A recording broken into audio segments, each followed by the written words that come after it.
Stein lives an ordinary life. Every morning, he works out, but fate plays a cruel trick on him. He falls ill.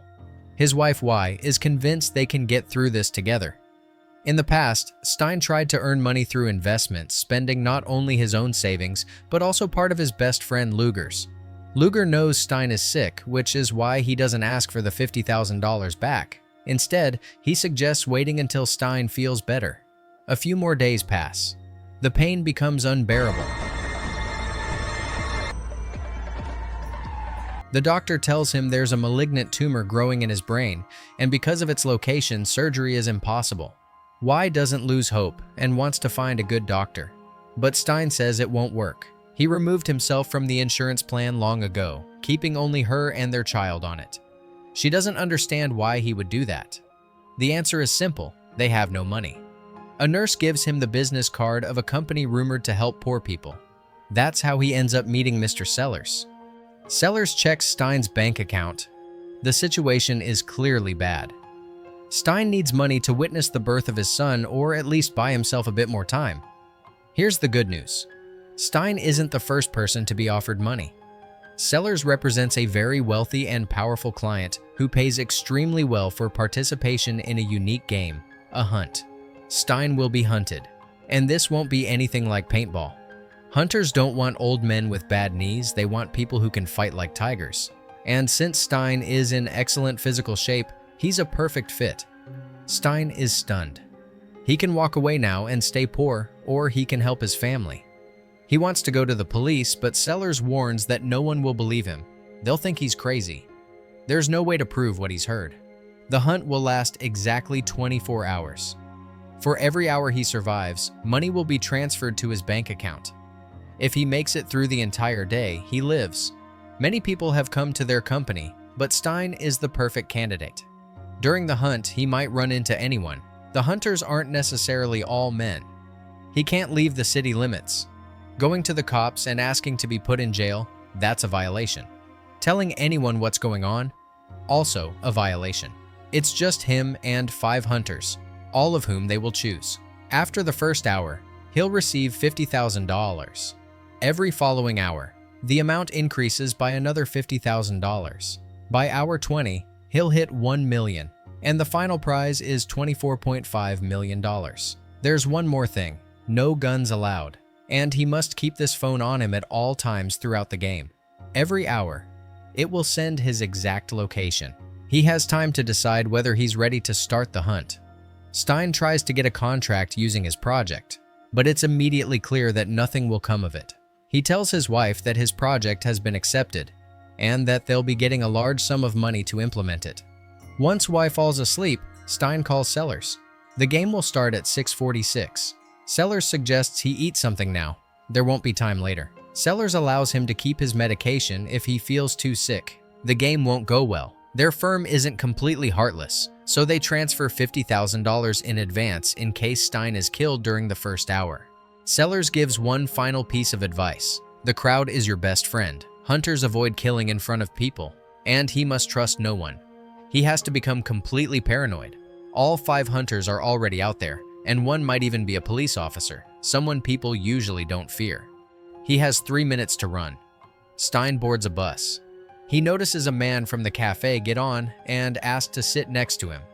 When Stein sees the man begin to open his bag, he yells for the driver to stop and runs out. What Stein doesn't know is that they have access to all surveillance cameras. On the map, Hunter Carter is already closing in on Stein. Following Sellers' advice, Stein heads into a shopping mall. A man follows him closely, watching him with intensity. Sensing that this might be one of the hunters, Stein steals a pen from a woman. His suspicion turns out to be correct.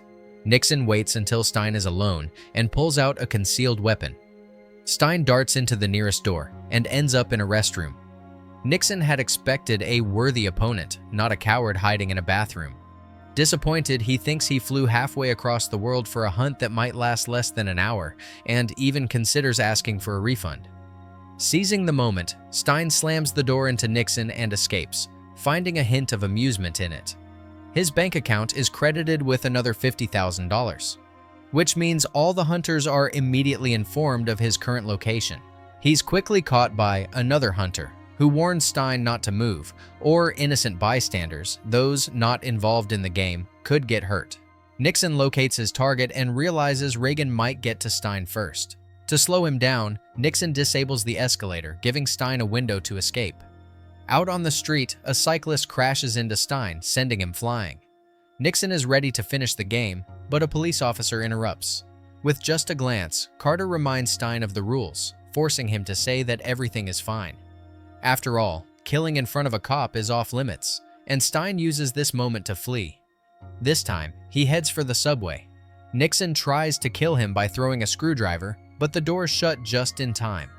Reagan is furious that he was prevented from taking his shot. He believes it violates the rules. But Nixon laughs. Reagan was in a crowded area, and hunting in public doesn't count. If it had been a deserted zone, then it would have been fair game. Meanwhile, Stein's account balance keeps rising, which prompts Y to call a police officer and ask for help finding her husband. He'd like to help, but until the 24 hours are up, there's nothing he can officially do. Still, he agrees to ask around. At this point, Stein enters a church. Pastor Carter urges him to stay, promising he won't let anyone harm him, that he's safe in this house and within these walls. But when the phone starts pinging, all pretenses fall away, and Carter reveals he's one of the hunters too. The doors are already locked. Sellers assumes Carter has finished the game. Stein asks why he didn't kill him during confession. Carter says he simply wanted to see if Stein would break the rules. Since Stein played honestly, Carter offers to give him a quick death. A fight breaks out. Carter manages to bust the lock, but gets his arm stuck in the gate. Without his weapon, he's not nearly as threatening. Stein kicks him through the gate and locks it with a cue stick. Carter offers to answer his questions if he comes closer. Stein doesn't sense the danger and ends up getting stabbed in the leg. Now he can't run like before. Connell, the game's cleaner, is watching. His job is to remove bodies, but since Carter is still alive, there's nothing for him to do. Carter begs Connell to unlock the gate, but he refuses, since that would count as interference. Sellers inform Stein that his injury doesn't change anything. There will be no pause in the game. Nixon analyzes Stein's movement patterns. Every hour, he covers less ground. It's clear that he's injured. Sellers can't confirm or deny this. Either way, Nixon arrives in the zone where he believes Stein will be once the next signal comes in. Sellers looks at the map and sees that Nixon is very close to Stein. But this time, Stein has gotten clever. He stole some merchandise from a sports team and blended into a crowd of fans. It might have worked if the vendor hadn't started yelling about the theft. Luckily, Stein manages to reach the parking lot and jump into an open trunk. It turns out to be a huge mistake. A family is talking about their plans to go out of town, which violates the rules. Stein starts banging on the trunk, forcing the couple to stop and let him out. He considers stealing the car, but seeing the kids inside, he decides against it and limps back toward the city. As night falls, Stein finally makes it home. Before entering, he notices something off. The brick he always steps on is broken. It's a clear sign one of the hunters is nearby. He's right, and the chase resumes. A hunter jumps into his car and tries to strangle him with a thin wire, slicing into Stein's hand. He's forced to crash into a barrier to escape. That hunter was Carter. As a psychologist, he knew Stein would come home to his wife and waited for him there. Carter is convinced Stein doesn't have the nerve to kill, but the game changes people. After the killing, Stein heads to a ferry. There's a free buffet on board. He's stunned when the waitress turns out to be a hunter. Kennedy gives him a tip: jump into the water. If they cross the bridge, she'll be breaking the rules. But Stein has a different idea. He grabs onto the bridge structure and flips her into the water instead. Many hours have passed. Exhaustion takes over, and he constantly feels like passing out. Only the alert signals keep him going. Luckily, Luger has been trying to find him this whole time, and finally does. But Nixon is right behind them. Stein doesn't want his friend to get hurt, so he jumps out of the car and lands straight into a ghetto. A local gang corners him. Trying to reason with them, he pleads to let him go, otherwise things will end badly. The gang doesn't like white guys walking into their territory. They check his phone and see $15 million, making them even more suspicious. Stein takes a pill, calling it aspirin, though he believes it's actually a strong painkiller. A few minutes later, the man from the bus storms the place, meaning Stein was right to have fled earlier. But this time, the hunter uses a different weapon, 50,000 volts. It's his fifth hunt, and the first time he's lost. The gang leader kills the hunter. Minutes later, Connell enters the building and burns the fingerprints so the police can't trace anything. Stein goes to the hospital, asking for the file of the doctor who prescribed his pills.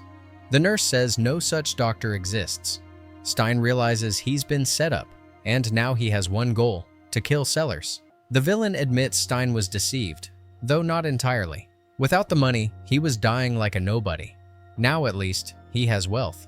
But if he goes to the police, his wife will die. They've already sent someone for her. And it's not a hunter, it's his friend. They recruited Luger because he was angry that Stein used his money and climbed the career ladder by gambling with friendships. For just $50, Luger poisoned the water. That's why Stein had been feeling sick. A network of fake helpers waited for the right moment to offer him the game. Just an hour and a half left, and he wins. Stein calls his wife and begs her to leave Luger. They'll meet at the spot where he once proposed to her. Connell wants to kill Stein before the game spins out of control, but Sellers is strictly against it. In over 2,000 years, they've never ended a hunt early. Whatever Stein does, it only gets worse. His wife is kidnapped with orders to force the game to a conclusion. Stein heads to the factory for one last battle. Now, the hunters have become the hunted. Reagan loses an arm. As Stein runs into a hallway, he bumps into Luger.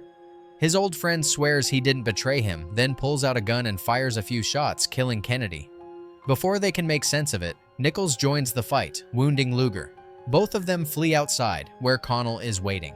To survive, he gives up the location where Stein's wife is being held. Nixon knew Stein would come, and prepared an ambush. Stein is forced to throw away his gun. By the rules, both must have firearms. Nixon pulls out a blade, driving Stein back to the edge of a cliff.